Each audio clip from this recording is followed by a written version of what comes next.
Unit kegiatan mahasiswa Mapala 9 Unhas Makassar secara resmi dibekukan sementara oleh Fakultas Teknik. Hal itu merupakan buntut dari meninggalnya Firendi Marjevi saat mengikuti diksar di Kecamatan Tompobulu, Kabupaten Maros, Sulawesi Selatan. Di himpun fajar.co.id, pembekuan sementara tersebut merujuk pada surat keputusan Dekan Fakultas Teknik Unhas.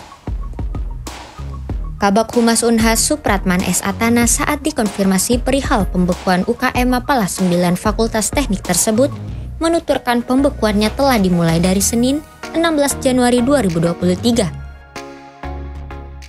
Saya konfirmasi dengan Dekan Fakultas Teknik, beliau telah mengeluarkan surat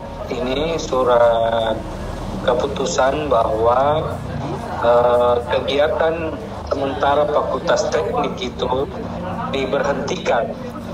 Ya, jadi ada surat keputusan baru tertanggal 16 Januari itu di SKD-kan tentang penghentian kegiatan sementara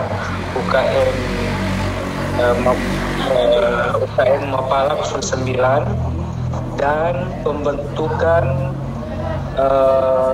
tim investigasi Fakultas Teknik. Selain membekukan kegiatan Mapala 9, Supa bilang pihak Unhas juga telah membentuk tim investigasi untuk mengusut tuntas kasus ini.